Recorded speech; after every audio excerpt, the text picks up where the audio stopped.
பெருமானார் ஸல்லல்லாஹு அலைஹி வஸல்லம் அவர்கள் கியாமத்துடைய நெருக்கம்னு சொன்னாங்க. கியாமத்துடைய நெருக்கத்தில் என்னென்ன நிகழ்வுகள் எல்லாம் ஏற்படும் என்று நபி ஸல்லல்லாஹு அலைஹி வஸல்லம் சொல்லியிருக்கிறார்கள். அதில் பலவிதமான சம்பவங்கள் நிகழ்வுகள் நிகழ்ந்து விட்டது. ஆனால் இன்னும் சில முக்கியமான சம்பவங்கள் நிகழவில்லை. அது வந்தால் கியாமத்து வந்துடும் நாங்கள் நபி ஸல்லல்லாஹு அலைஹி வஸல்லம். கியாமத்துடைய நெருக்கத்திலே ஜினா பெருகிவிடும் என்று சொன்னார்கள் முஹம்மது ரசூலுல்லாஹி ஸல்லல்லாஹு அலைஹி வஸல்லம் அவர்கள். அதே மாதிரி நேரத்திலே பரக்கத்து எடுபட்டு விடும்னு சொன்னாங்க. பரக்கத்து, அதாவது துனியாவிலே உள்ள பரக்கத்து எடுபட்டு விடும் என்று பொதுவாக சொல்லிவிட்டு என்னென்ன விஷயங்களில் பரக்கத்து போயிடும் அப்படின்றத பற்றி சொல்லும்போது, நேரங்களில் பரக்கத்து போயிடும், ஆயுளில் பரக்கத்து போயிடும் நாங்கள், ரிஸ்கில் பரக்கத்து போயிடும் நாங்கள். இந்த உலகத்தில் அல்லாஹு தாலா மனிதன்தான் உயர்வான படைப்பு. அந்த படைக்கப்பட்ட மனிதன் அவனுடைய மனிதர்களிலே பரக்கத்து எடுபட்டு போய்விடும் என்று சொன்னார்கள் பெருமானார் ஸல்லல்லாஹு அலைஹி வஸல்லம் அவர்கள். இப்படி ஒவ்வொன்றுமே துனியாவிலே அல்லாஹு தாலா ஒரு அபிவிருத்தி என்று ஒன்று வைச்சிருக்கிறான். பரக்கத்து சொல்லுவோம், அது போயிடும்னு முஹம்மது ரசூலுல்லாஹி ஸல்லல்லாஹு அலைஹி வஸல்லம் அவர்கள் 1400 வருஷங்களுக்கு முன்னாடியே சொன்னாங்க. பாருங்க, இப்போ உள்ள காலகட்டங்களில் பால் நல்ல கிடைக்குது, எங்கே பார்த்தாலும் பாக்கெட்டில் விற்கிறாங்க. ஆனால் ஒரு நேரம் பால் கியூவில் நின்று வாங்கக்கூடிய நிலை இருந்தது. அப்போ அதிகமாக தானே, கம்மியாக இருந்துச்சு, இப்போ ரொம்ப அதிகமாக இருக்குதுன்னு சொல்லலாம். அதே மாதிரி அரிசி தட்டுப்பாடுகள் ஏற்பட்டுச்சு. ஆனால் இப்போ அரிசி இலகுவாக கிடைக்குது, என்ன அரிசி வேணாலும் வாங்கிக்கலாம். நீங்கள் பரக்கத்து இல்லைன்னு சொல்கிறீங்களே, ஆனால் பரக்கத்தாக தானே இருக்குது. அப்போ கூட சிரமங்கள் இருந்துச்சு, ஆனால் இப்போ சிரமம் இல்லை என்று சொன்னால் அன்பர்களே, அல்லாஹு தாலா பரக்கத்துன்றது அபிவிருத்தி என்று சொல்வது ஒரு பொருள், ஒரு ஷெய்ன்னு சொல்லுவோம், ஒரு வஸ்து எதற்காக வேண்டி படைக்கப்பட்டதோ அதனுடைய நோக்கம் நிறைவேற வேண்டும்னு சொல்கிறாங்க ஹதீஸ் விரிவுரையாளர்கள். இப்போ நீங்கள் சாப்பிடக்கூடிய உணவு உங்களுக்கு எனர்ஜியை கொடுக்கணும், உங்களுக்கு ஊட்டச்சத்தை கொடுக்க வேண்டும். ஆனால் அது பாய்சனாக இருக்குது, நிறைய கிடைக்குது, உண்மையே இது பாலான்னு தெரியலன்றான். ஒரு இடத்துல ஏதோ ஒரு ஊரில் நாம் நியூஸில் கேள்விப்பட்டது, பால் விற்று பெரிய கோடீஸ்வரன் ஆயிட்டான். கடைசியில் அவன் விற்ற பால் எல்லாம் ஏதோ ஒரு வடநாட்டில் தான், அவன் பாலே விற்கலை, ஏதோ ஒரு கெமிக்கலை கலந்து அது பாலுன்னு சொல்லி விற்றுருக்கிறான். உண்மையான பாலே இல்லை, மாடிலிருந்து வரக்கூடிய அந்த பால் இல்லை, கெமிக்கலை பயன்படுத்தி பாலை போன்று தயாரித்து மக்களுக்கு விற்பனை செய்திருக்கிறார். அன்பர்கள் யோசிச்சு பாருங்க, இதுல என்ன கிடைக்கும்? பேர் வச்சுட்டா போதுமா? அந்த வஸ்துவுக்கு பேர் வைத்து விட்டால் போதுமா? அந்த பேரே அதற்கு உண்டான ஒரு ஊட்டச்சத்தை கொடுத்து விட முடியுமானா நிச்சயமா முடியாது.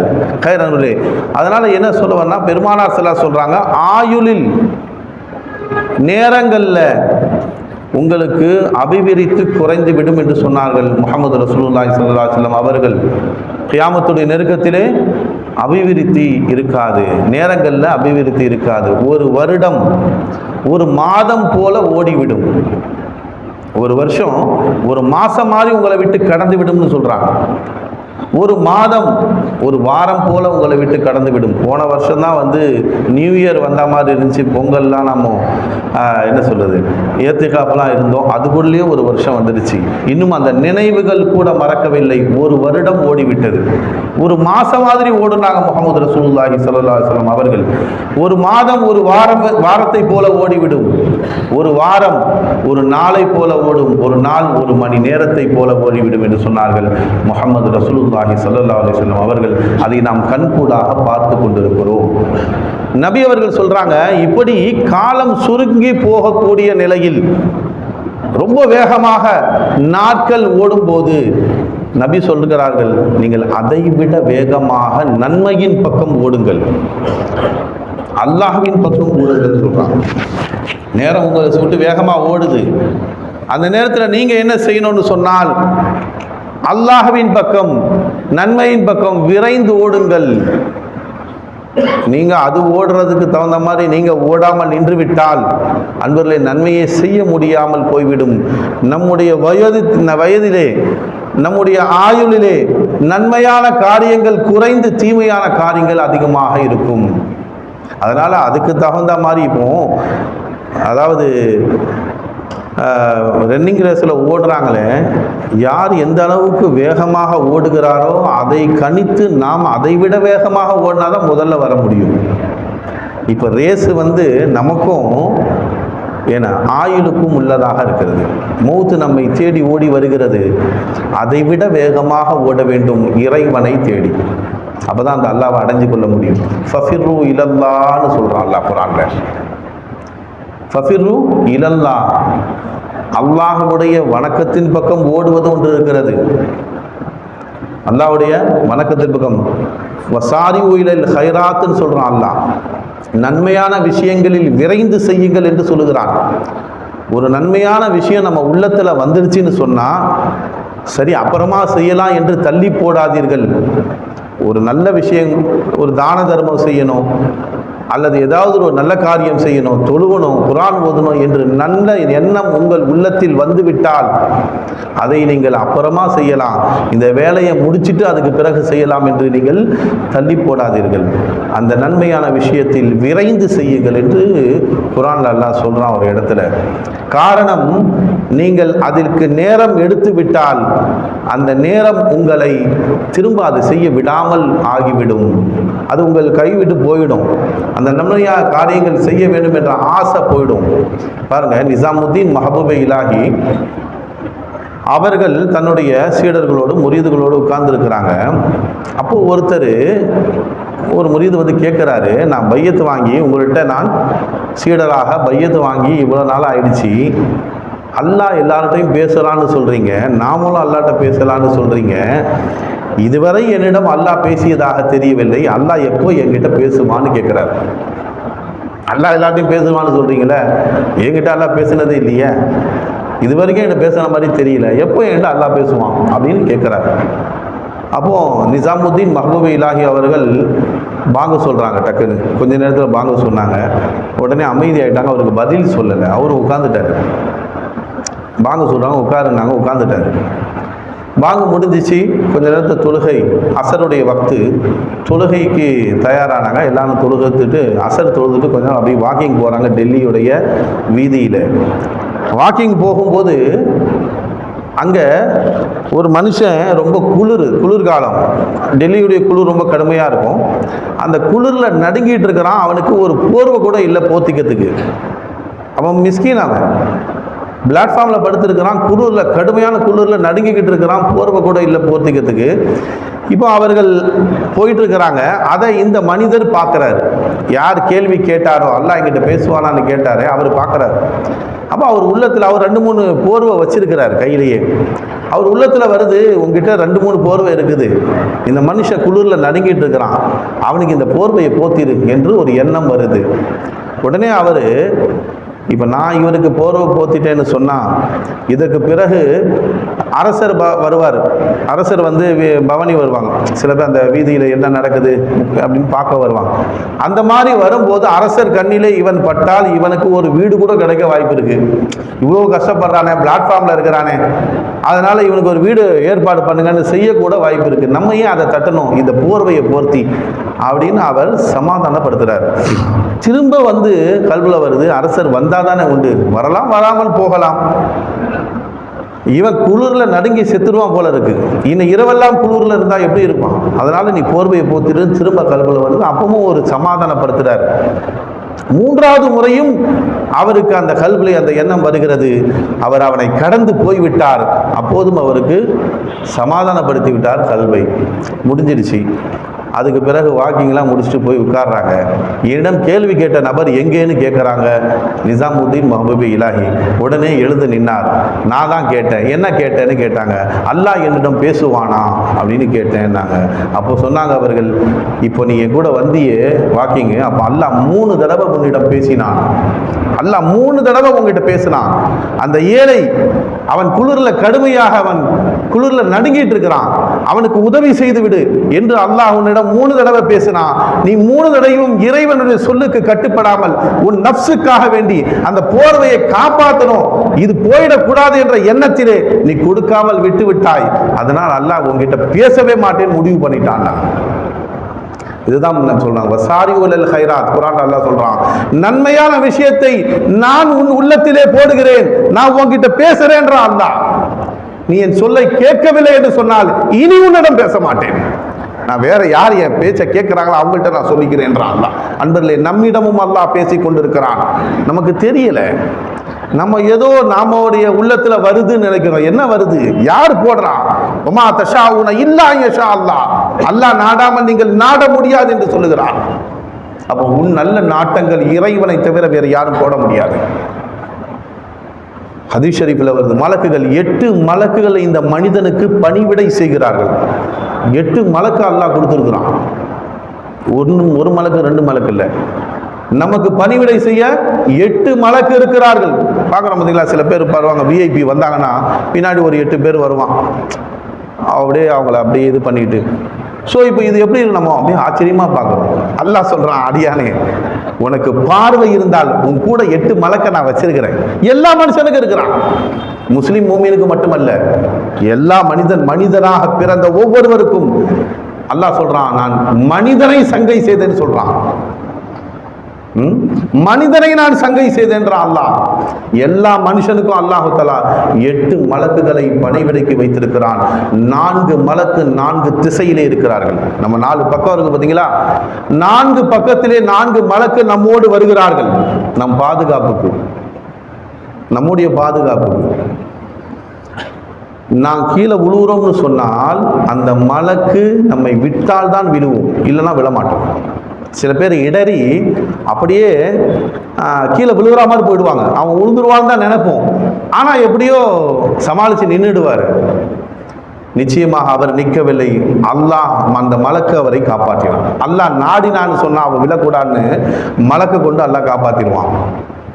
சில சமயங்களில் வேகமாக வண்டியில் போயிட்டு இருப்பார், காரில், திடீர்னு ஏதாவது ஒரு நடுவில் வந்துடும், ஏதோ மனுஷன் கூட வந்துடுவான், யாரோ குழந்தைங்க ஓடி வந்துடும்.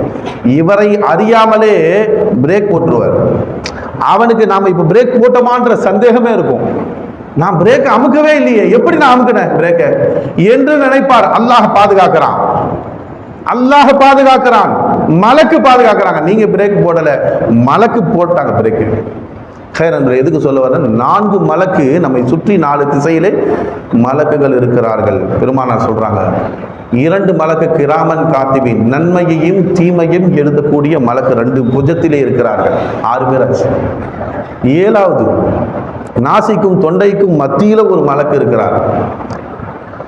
நாம் எதையாவது சாப்பிடும்போது அந்த நாசியை மூடலைன்னு சொன்னால் மேல் நரசுன்னு சொல்லுவாங்க. அதில் தண்ணி போகிறதுக்கு வாய்ப்பே கிடையாது, அது மேலே இருக்குது, ஆனாலும் போகும். அந்த நுனி நாக்குன்னு சொல்லுவாங்க, அதை மூடவில்லை என்று சொன்னால் நாம் சாப்பிடக்கூடிய உணவு கூட அங்கே போயிடும். நிறைய இடத்துல பார்த்துருக்குறோம், குறை ஏறிடும், மூக்கில் போய் சொருவிடும் சாப்பாடு. அப்போ அந்த மலக்கு அதை லாக் பண்ணுறார். அதுக்கு அல்லாஹ் ஒரு மலக்கை வைத்திருக்கிறான். கடைசி ஒரு மலக்கு நம்முடைய உள்ளத்திலே இருக்கிறார். கல்புன்னு சொல்றோம் பார்த்தீங்களா? அந்த உள்ளத்துல ஒரு மலக்கு இருக்கிறார். அந்த மலக்கு நன்மையான விஷயங்களை உங்க உள்ளத்துல போட்டுக்கிட்டே இருக்கிறார். நன்மை போடுவதற்கு, நன்மையான எண்ணங்களை போடுவதற்கு அல்லாஹ் ஒரு மலக்கை ஏற்பாடு செய்திருக்கிறான். ஒவ்வொரு மனிதனுக்கும் இருக்கு. கைரன்கள் எதுக்கு சொல்றேன்னு சொன்னா, அல்லாஹு தஆலா நமக்கு இந்த நேரங்களை பிச்சை கொடுத்திருக்கிறான். நபி சொல்றாங்க, கியாமத்துடைய நெருக்கத்திலே நேரம் குறைந்து விடும். இப்பதான் அசர் வந்த மாதிரி இருக்கும், மகரிப் வந்துடும். இப்பதான் மகரிப் வந்த மாதிரி இருக்கும், இஷா வந்துடும். இப்பதான் தூங்குன மாதிரி இருக்கும், களைப்பு கூட போகல, ஃபஜ்ர் விடிந்து விடும். அன்பர்களே, அதை விட வேகமாக ஓடுங்கள் நன்மையின் பக்கம். நன்மையான செயல்களை நீங்க சீக்கிரம் செஞ்சுக்கங்க. நாங்கள் நபி ஸல்லல்லாஹு அலைஹி வஸல்லம் அவர்கள். அன்பர்களே, ஆயுள்ல போயிடுச்சு. நம்முடைய நேரங்கள் பல விதத்தில் வீணடிக்கப்படுகிறது. இஸ்மாயில் சாச்சா அவர்களுடைய வளர்ப்புகள் எத்தனையோ பேர் இங்கே இருக்கிறோம். அவங்க சொன்னாங்க, ஒரு காலகட்டத்தில் டிவி இல்லாத காலம், நான் ரொம்ப சின்ன பிள்ளை, டிவி இல்லாத காலம், அவங்க பயான் செய்வாங்க ஞாயிற்றுக்கிழமை, எல்லாரையும் வச்சு கௌசுலாலம் படிக்க வைப்பாங்க. அந்த சமயத்தில் அவங்க சொன்னாங்க, ஒவ்வொரு வீட்டிலுமே சினிமா வந்து விடும்னு சொன்னாங்க. ஒவ்வொரு வீட்டிலும் சினிமா வந்துவிடும் என்று சொன்னார்கள். அப்போ நாங்களாம் யோசிச்சோம், சினிமா எவ்வளோ பெருசு, அது தியேட்டர் இருக்கிறதுக்கு இடம் இல்லை, இவ்வளோண்டு ஓட்டு வீட்டில் உட்கார்ந்துருக்கிறோம், எப்படி அவ்வளோ பெரிய சினிமா வீட்டுக்கு வரும் என்று நாங்கள் அதை அவங்க சொல்லும் போது ஆச்சரியமாக நினைத்தோம். ஏன் இப்படி சொல்கிறாங்களே அப்படின்னு நினச்சோம். ஆனால் அதை சுருக்கி சின்னதாக டிவி வந்துச்சு. ஆஹா, இதை தான் அப்போ சொன்னாங்க, ஒவ்வொரு வீட்டிலும் சினிமா வந்துவிடும், தியேட்டர் வந்துரும்ப்பா உங்க வீட்டுக்கு அப்படின்னாங்க. சினிமா தியேட்டர் உங்க வீட்டுக்கு வந்துரும்ப்பா அப்படின்னாங்க. வேசி நடு வீட்டில் ஆடுவாள், வேசி நடு வீட்டிலே ஆடுவாள், உங்களால தடுக்க முடியாதுன்னு சொன்னாங்க. அந்த காலம் போயிடுச்சு. அதுவும் போய் கடந்து இப்போது நம் கரங்களிலே இருக்கிறது செல்போன். எந்த மூலையில் இருந்தாலும் சரி, நீங்க எங்க இருந்தாலும் சரி, உங்க கரங்களிலே உலகமே இருக்கிறது, அடங்கி இருக்கிறது.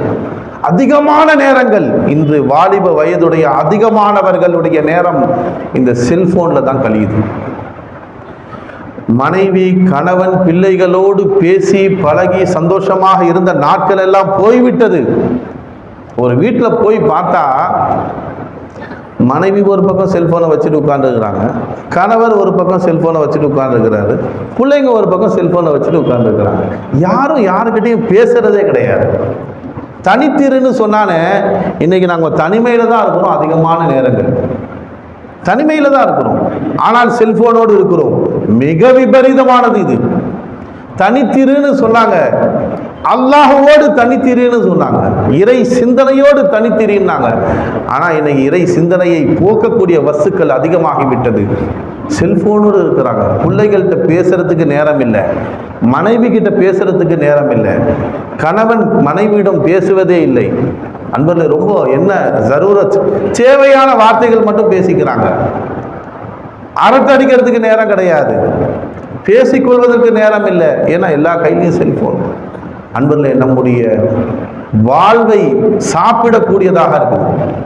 பெருமானார் சொன்னாங்க, அல் கிதுபு யாக்குலுல் ஈமான் கமா யாக்குலுல் ஹதப வன்னார். பொய் சொல்கிறோம் பார்த்தீங்களா, அந்த பொய் என்பது உங்களுடைய ஈமானை சாப்பிட்டுடும், தின்றும். எப்படி நெருப்பு கட்டை எரிச்சு சாப்பிட்டுடுதோ அந்த மாதிரி சாப்பிடுவோம்னாங்க. அந்த உதாரணம் இதுக்கு பொருந்தும். இந்த உதாரணம் இருக்கு பாருங்க. இந்த செல்போன் நம்முடைய ஆயுளை சாப்பிடுகிறது, நம்முடைய நேரங்களை சாப்பிடுகிறது. யாரும் அதற்கு தயாராக இல்லை, அதை விடுவதற்கு தயார். அடிக்ட்னு சொல்லுவான். நீங்க எதுக்குமே அடிமையாகிவிடக் கூடாது, அதுதான் விஷயம். வெத்தலை போடுறது கூட அடிமையாயிடுதுன்னு சொல்லுவாங்க.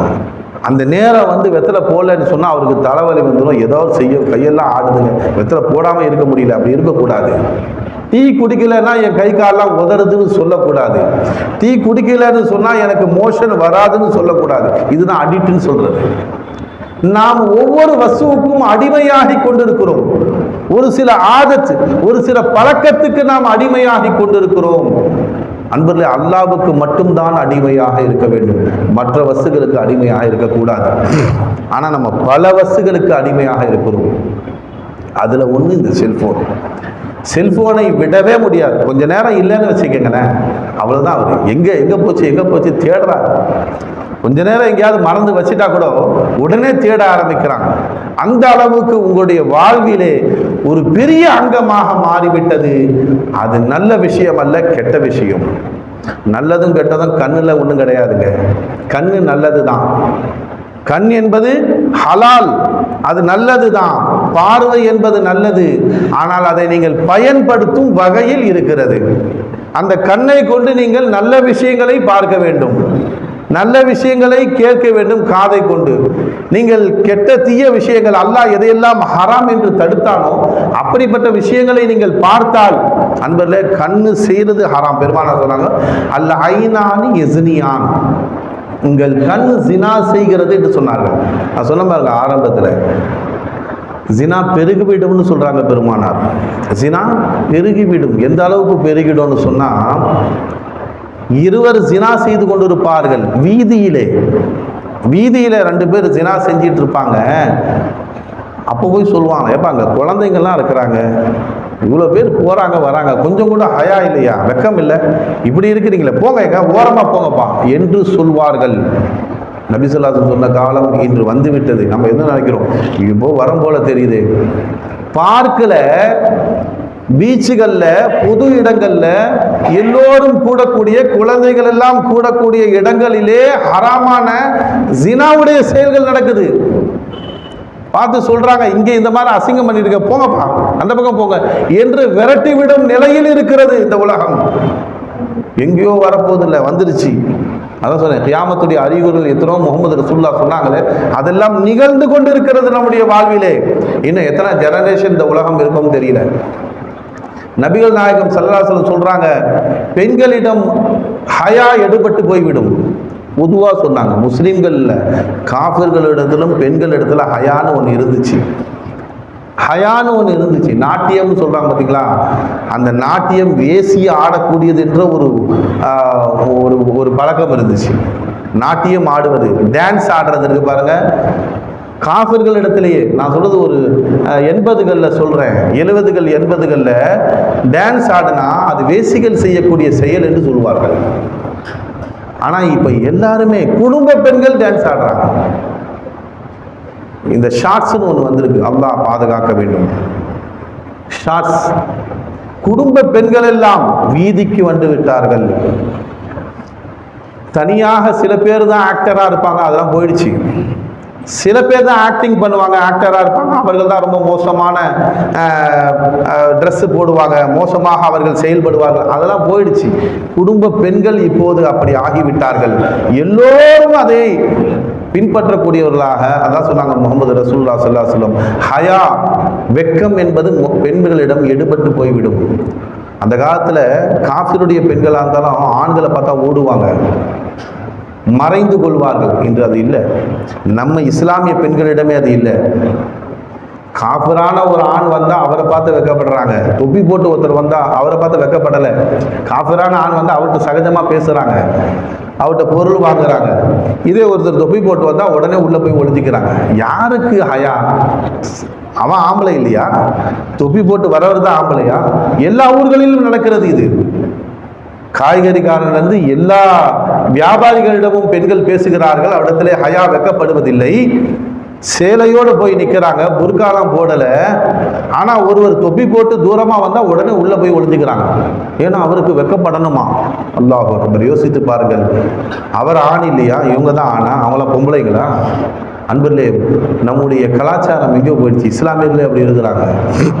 அதனால தான் பெருமானார் சொன்னார்கள், நீங்கள் ரொம்ப வேகமாக அமல் செய்யுங்கள். துனியாவிலே இருக்கக்கூடிய அந்த ஷர்ரான காரியங்களை விட்டு நீங்கள் தப்பி ஓடுங்கள். கேரண்டில் அல்லாஹ் ஃபஸல் செய்யணும். நமக்கு அல்லாஹ் ஒரு வாய்ப்பு கொடுத்திருக்கிறான் அமல் செய்வதற்கு, நன்மை செய்வதற்கு. அவங்க பேரு நான் மறக்கிற ஒரு இறைநேசர், அலிரல்லாவுடைய முரீது யார்? ஜெயினல் அப்தீன், அவங்க முரீது. ஹைர், அந்த இறைநேசர் தன்னுடைய உஸ்தாத் அவருடைய கபருக்கு போகிறாங்க. அவருடைய கபருக்கு போகிறாங்க. அவங்க மூத்தா போயிட்டாங்க. மூத்தா போய் ஒரு 2-3 மாதங்கள் ஆகுது. அவங்களுடைய கபருக்கு போனாங்க. போனால் அந்த கபர் 2ஆக பிளங்குது. கபர் 2ஆக பிளக்குது. இவங்க மேலே நிற்கிறாங்க. அப்போது பார்த்தா அவங்க உள்ள குர்ஆன் ஓதி கொண்டு இருக்கிறாங்க. யார்? இவங்களுடைய உஸ்தாது குர்ஆன் ஓதிக்கிட்டு இருக்கிறாங்க. சுப்ஹானல்லாஹ் என்று சொன்னார்கள். அந்த காட்சியை பார்த்து அந்த மகான் சுப்ஹானல்லாஹ் அப்படின்னாங்க. ஏன்னா கபரில் குர்ஆன் ஓதிட்டு இருக்காங்களே. பெருமானார் ஸல்லல்லாஹு அலைஹி வஸல்லம் அவர்கள் மூசா அலைஹிஸ்ஸலாமுடைய கபரை கடந்து செல்லும் போது மூசா அலைஹிஸ்ஸலாம் அவர்கள் கபரிலே தொழுது கொண்டு இருக்கிறார்கள் சொன்னாங்க. ஏன்னா எந்த அமல் நீங்கள் இந்த உலகத்திலே விரும்பி செய்வீர்களோ, நீங்கள் சுவனவாசியாக இருந்தால் அதே அமலை கபர்லையும் செய்வீங்கன்னு நாங்கள் நபி ஸல்லல்லாஹு அலைஹி வஸல்லம். அந்த வகையில் இவங்க அதிகமாக குர்ஆன் ஓதக்கூடியவராக இருந்ததுனால கபர் பிளக்கிறது. அந்த கபர் உள்ளே அவர்கள் குர்ஆன் ஓதி கொண்டிருக்கிறார்கள். மேலே இருந்து பார்க்குறாங்க. இந்த மகான் பார்த்து சுப்ஹானல்லாஹ் என்று சொன்னார்கள். சொல்லிட்டு அவங்க உஸ்தாதத்தை கேட்குறாங்க, நீங்கள் குர்ஆன் ஓதிட்டு இருக்கிறீங்களே, ஆச்சரியமாக இருக்கிறது என்று பேசுகிறாங்க அவங்கள்ட்ட.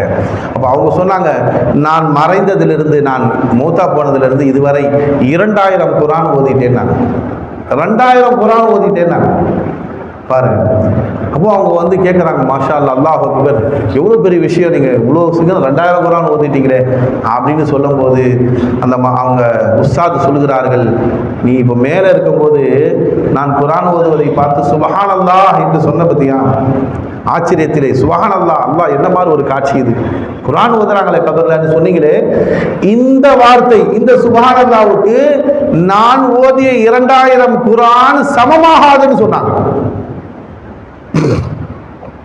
2000 குரான் ஓதுறாங்க. நான் ஆலமே பர்ஸத்தில் வந்து விட்டேன், ஷஹாதத் இது. இந்த உலகத்திலே இருக்கும்போது நமக்கு மறுமையை பற்றி தெரியாது, இஸ்ராயலை பார்க்க முடியாது, நன்மை தீமைகள், அதாவது சொர்க்கம் நரகத்தை பார்க்க முடியாது. ஆனால் ஒருவன் மரணிக்கும் தருவாயில் பெருமானார் சொல்றாங்க, முதலில் பார்ப்பது ஃபர்ஸ்ட் அவன் இஸ்ராயலை பார்ப்பான். ஒரு மனுஷனுக்கு மௌத் வந்துருச்சுன்னா அவன் முதல்ல மலக்கை, இஸ்ராயல் எனக்கூடிய மலக்கை பார்ப்பான். அதனால தான் ஆமன்து பில்லான்னு சொல்றோம் பார்த்தீங்களா, அதுக்கு அடுத்து நபி கிடையாது. ஆமன்து பில்லாவுக்கு பிறகு நான் நபியை கொண்டு ஈமான் கொள்ளுன்னு சொல்லணும். லா இலாஹ இல்லல்லாஹ் முஹம்மது ரசூலுல்லாஹ் வருது இல்லை, அந்த மாதிரி ஆமன்து பில்லாஹி ஓ மலாயிகத்திஹின் தான் வருது. அதுக்கு பிறகுதான் ருசுலிஹி வருது, குத்துபிஹி, அதுக்கு பிறகு ருசுலிஹி. ஆமன்து பில்லாவுக்கு பிறகு முதல்ல நாம் அடுத்து ஈமான் கொள்வது மலக்கை. ஏன்னா நமக்கு வழிகாட்டியாக வந்த நபி, அந்த நபிக்கு வந்த குர்ஆன் வேதம், அதை கொடுப்பதே அந்த நபி, அந்த மலக்கு மூலமாக தான். அதனால தான் அல்லாஹ் தஆலா அடுத்தபடியாக சிஃபாத்திலே, ஈமானுடைய சிஃபாத்திலே மலக்கை நீங்கள் ஈமான் கொள்ளுங்கள்னு சொல்றான். அந்த மலக்கை எந்த ஈமான் அல்லாஹ்வுக்கு அடுத்து ஒரு ஈமான் வைத்திருக்கிறாரே, அந்த மலக்கை முதலிலே அவர் கண்ணால் பார்ப்பார்னாங்க பெருமானார். மௌத்துடைய நேரத்திலே ஒரு மனுஷனுக்கு மௌத் வந்துருச்சுன்னா ஃபர்ஸ்ட் அவன் மலக்கை பார்ப்பான், இஸ்ராயலை பார்ப்பான். அதற்கு பிறகு சுவனமும் நரகமும் அவருக்கு காட்டப்படும் என்று பெருமானார் ஸல்லல்லாஹு அலைஹி வஸல்லம் சொல்றாங்க. கைரன்று எதுக்கு சொல்ல வரேன்னா, நாமும் இந்த உலகத்திலே நன்மையான விஷயங்களின் பக்கம் செல்ல வேண்டும். அதுதான் சொன்னாங்க, நான் கபர்ல மலக்க பார்த்துட்டேன், சொர்க்கம் நரகத்தை பார்த்துட்டேன், கபர்ல இருந்து நான் அமல் செய்கிறேன், ஆனால் நீங்கள் எதையுமே பார்க்காத நிலையிலே ஒரு சுபஹானல்லாஹ் சொன்னீங்களே, அதற்கு ஈடனை எதுவுமே கிடையாதுன்னு சொன்னாங்க. இந்த உலகத்திலே நாம் செய்யக்கூடிய அமல்கள், அதான் ஈமான் சொன்னா என்னங்கன்னா, யுமினுன பில் கைபி வ யுகீமுன ஸலான்னாங்க. மறைவானவற்றை கொண்டு நாம் ஈமான் வைத்திருக்கிறோம். அல்லாஹ்வை இதுவரை கண்ணால் பார்த்ததில்லை, முஹம்மது ரசூலுல்லாஹ்வையும் கண்ணால பார்க்கல, வேதம் இறைவனிடம் தான் வந்தது என்று கண்ணால் பார்க்கவில்லை, மலக்கை கண்ணால் பார்க்கவில்லை, சொர்க்கம் நரகத்தை கண்ணால் பார்க்கவில்லை, எதையுமே பார்க்காமல் தான் நாம் ஈமான் கொள்கிறோம். யுமினுன பில் கைப், நீங்கள் மறைவானவற்றை கொண்டு நீங்கள் ஈமான் வைக்க வேண்டும் சொல்றாங்க. மறைவை நம்ப வேண்டும், அல்லாஹ் ரசூல் சொன்னது உண்மை என்று நம்ப வேண்டும்.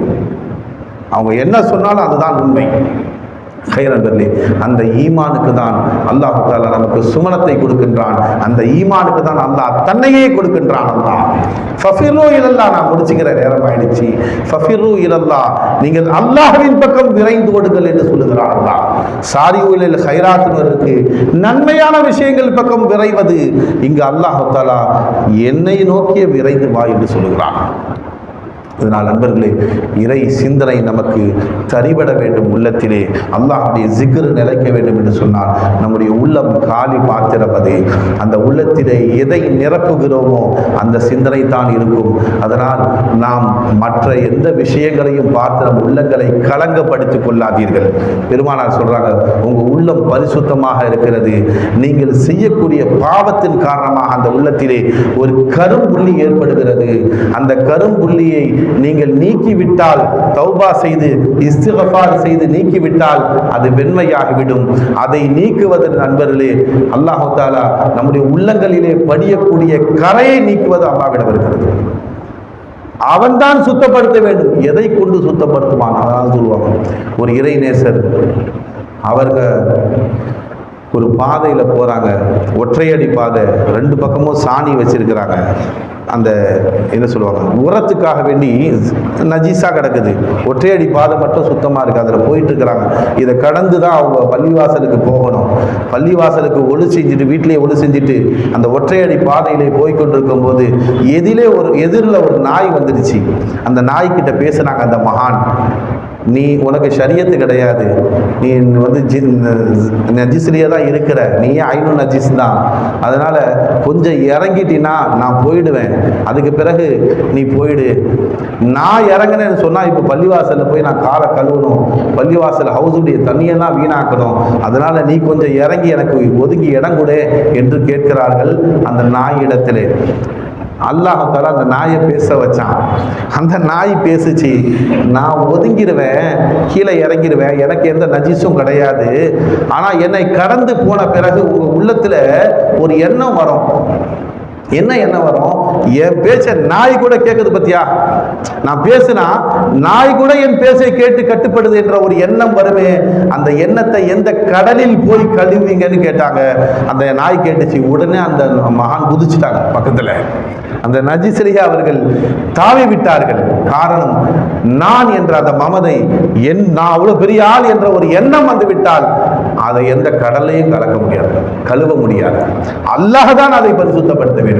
அதான் சொல்லுவாங்க, உங்கள் கண்களில் இருந்து வரக்கூடிய கண்ணீர் தான் உங்கள் பாவக்கரையை கழுவக்கூடிய மருந்தாக இருக்கிறது. நம்முடைய ட்ரெஸ்ஸில் வெள்ளை கலர் ஜுப்பாலெல்லாம் வந்து கரை பட்டுடுச்சுன்னா கரை எடுக்கிறதுக்குன்னு ஒரு இது கொடுக்குறாங்க. சில பேர் பல்பு மாதிரி இருக்குது, லிக்விடு மாதிரி இருக்குது, அதை போட்டால் தான் கரை போகுது, இல்லைன்னா போகாது. நம்ம என்னதான் சோப்பு போட்டு கழுவினாலும் கரை போக மாட்டேங்குது. கரை எடுக்கிறதுக்குன்னு ஒன்று அவன் தயாரித்து வச்சிருக்கிறான். அந்த மாதிரி நம் உள்ளத்தில் உள்ள கரையை எடுப்பதற்கு அல்லாஹ் தயாரித்து வைத்தது நம் கண்களில் உள்ள அந்த கண்ணீர். நீங்கள் கண்ணீர் விட்டு இறைவனிடத்திலே பாவ மன்னிப்பு தேடினால் அல்லாஹ் சொல்றான், உள்ளத்தை நான் பரிசுத்தப்படுத்துகிறேன்னு சொல்றான். அந்த உள்ளம் பரிசுத்தப்பட வேண்டும் என்று சொன்னால் அன்பர்களே, நாம் கண்ணீர் இறை அச்சத்தின் காரணமாக கண்ணீர் விட வேண்டும். ஹதீஸ் ஷரீஃபில் வருது, ஒரு மனிதனுக்கு இறை அச்சத்தின் காரணமாக கண்ணீர் வருது பார்த்தீங்களா, அது சாதாரணமாக வந்துடாது. மலக்கு அவனுடைய உள்ளத்தை வருடுகிறார், அந்த வருடுவதின் காரணமாக அவனுடைய கண்களில் இருந்து கண்ணீர் வருதுன்னு சொல்றாங்க. அதுக்கு எவ்வளவு பவர் தெரியுங்களா? அந்த கண்ணீருக்கு நம் உள்ளத்தை கழுவுவது மட்டுமல்ல, நம் கண்களிலிருந்து இறை அச்சத்தினால், நான் முடிச்சுக்கிறேன், இறை அச்சத்தினால் வரக்கூடிய கண்ணீருக்கு நம்முடைய உள்ளத்தை பரிசுத்தப்படுத்துவது மட்டுமல்ல, நாளை மறுமையில பெருமானார் சொல்றாங்க, ஒரு அடியான் அந்த அடியான் அல்லாஹ் தஆலா ஒரு சொர்க்கத்தில் அவங்க பார்ப்பாங்க. அதாவது நரகம் சொர்க்கம் இருக்கு பார்த்தீங்களா. இப்போ மலக்கு வந்து ஒரு பாத்திரத்தில் தண்ணீரை எடுத்துகிட்டு போகிறாரு. அதை கொண்டு போகும்போது ரொம்ப பாதுகாப்பாக, அது ஃபுல்லாக நிரம்பி இருக்குது, அது பாதுகாப்பாக கொண்டு போகிறாரு நரகத்தை கடக்கும் போது. அப்போதான் கேட்குறாங்க, என்னங்க இப்படி ரொம்ப பாதுகாப்பாக கொண்டு போகிறீங்களே இந்த தண்ணீரை, என்ன விஷயம்னு கேட்கும்போது அவர் சொல்கிறார், மூமீன்கள் இறை அச்சத்தால் அழுத கண்ணீர் இது. மூமீன்கள் இறை அச்சத்தால் அழுத கண்ணீர் இது. இதில் ஒரே ஒரு டிராப்பு நரகத்தின் மீது விழுந்து விட்டால் அந்த நரகம் அணைந்து விடும், அதனால ரொம்ப பாதுகாப்பாக கொண்டு போறேன். அன்பர்களே, நரகத்துடைய நெருப்பை அணைக்கக்கூடிய சக்தி, ஆற்றல் அல்லாஹ்வின் அச்சத்தால் அழக்கூடிய கண்ணீருக்கு இருக்கிறது என்று பெருமானார் சொல்றாங்க. அதனால் அன்பர்களே, அல்லாஹ் தஆலா நமக்கு நல்வழி காட்ட வேண்டும், நம்முடைய உள்ளத்தை அல்லாஹ் பரிசுத்தப்படுத்த வேண்டும், இறைவன் பக்கம் நம்ம உள்ள திரும்பணும், அல்லாஹ்வை நோக்கி நாம் ஓட வேண்டும். அல்லாஹ் அதற்கு தௌஃபீக் செய்வானாக. நம்முடைய காலங்களை, நம்முடைய பிள்ளைகளை நம்ம வாட்ச் பண்ணணும். நம்ம பிள்ளைகளை அன்ஃபுஸக்கும் வஅஹ்லிக்கும் நாரா, உங்களையும் உங்களுடைய பிள்ளைகளையும் நரக நெருப்பை விட்டு பாதுகாத்துக் கொள்ளுங்கள் பெருமானார் சொன்னாங்க. அவர்கள் செல்போனிலும் மற்ற விஷயங்களிலே, ஹராமான விஷயங்களிலே அவர்கள் ஆயுளையும் அவருடைய நேரங்களையும் கழிப்பதை நாம் தடுக்க வேண்டும். நன்மையான விஷயங்கள் அவர்களுக்கு சொல்லிக் கொடுக்கணும், நல்ல விஷயங்களை காட்டணும். அதான் சொன்னேன், செல்போன் கண்ணை போல, கண்ணு எப்படி ஹராமான பார்வை பார்த்தா தான் ஹராமு, குரானை பார்த்தா அது மகிமை, அது மேன்மை, காபத்துல்லாவை பார்த்தா மேன்மை, நல்ல விஷயங்களை பார்த்தால் மேன்மை, ஹதீசுகளை பார்த்தா மேன்மை. அதே போன்று செல்போன் என்பதும் அதுல நல்ல விஷயங்கள் நிறைய இருக்கிறது, ஹதீசுகள் இருக்கிறது, குரான் இருக்கிறது, குரானுடைய விளக்க முறை இருக்கிறது, எத்தனோ நல்லடியாருடைய பேச்சுகள் இருக்கிறது, வலிமார்களுடைய பேச்சுகள் எல்லாம் அந்த செல்போன்ல வருது. நாம் நல்ல விஷயங்களை பார்த்தோம் என்று சொன்னால் அதை நம்ம அல்லாஹ்வின் பக்கம் திருப்பக்கூடியதாக செல்போனை மாற்றலாம். அது தவறல்ல. அந்த செல்போனை கொண்டு இறைவன் பக்கம் திரும்பக்கூடியதாக நாம மாற்றலாம். அதே கொண்டு நாம் ஹராமானது பக்கம் போகவும் மாற்றலாம். அதனால நம்ம கையில தான் இருக்குது. நாம் நல்லடியாருடைய சுகபத்தில் இருந்தோம் என்று சொன்னால் நிச்சயமாக அல்லாஹ் நம்மை பாதுகாப்பான். வாஹ். அஸ்ஸலாமு அலைக்கும் வரஹ்மத்துல்லாஹி வபரகாத்துஹு.